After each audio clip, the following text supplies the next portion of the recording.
Good afternoon. As we take some time this afternoon to reflect on today's word of the day, which is family. And how we count our family can vary from place to place, whether it's the family we grew up in or the family that we're a part of now, or what that looks like. You know, for a long time it was kind of the mom, dad, and the 2.5 children, right? We're the nuclear family.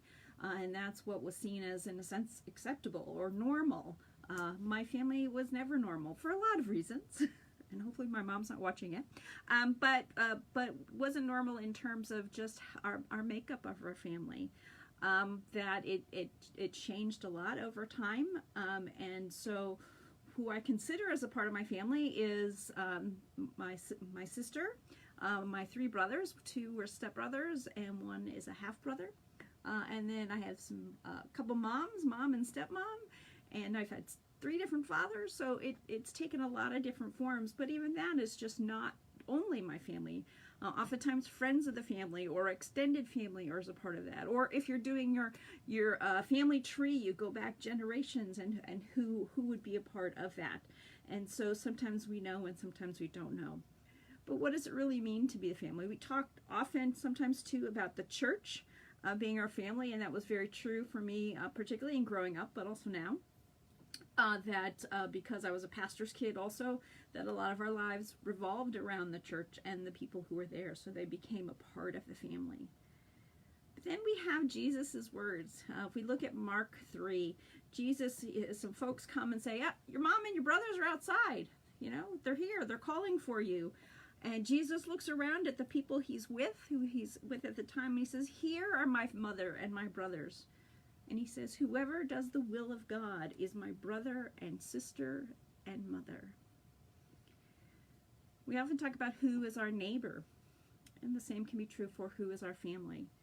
We are all created in the image of God, and while we may separate ourselves for smaller senses of community, otherwise we'd be overwhelmed by it, but still God creates us to be together, to be in relationship with one another, however that whatever kind of framework that may take, whether it's biological, whether it's because of marriage into family or whatever, but how we are connected and how we, as Jesus says, do the will of God.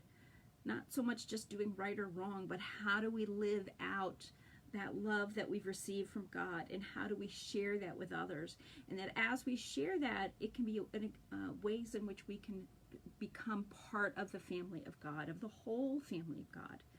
Now, families are also definitely not perfect, and we all have our faults, and there are folks that have very difficult times with family members with whom they are estranged or have had problems with in the past.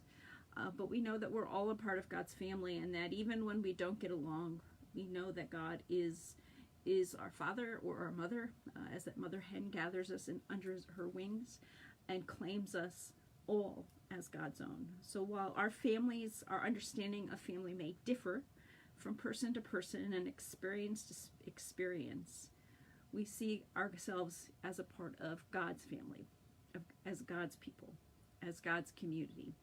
And so as you reflect on the word family for today, let's think beyond ourselves.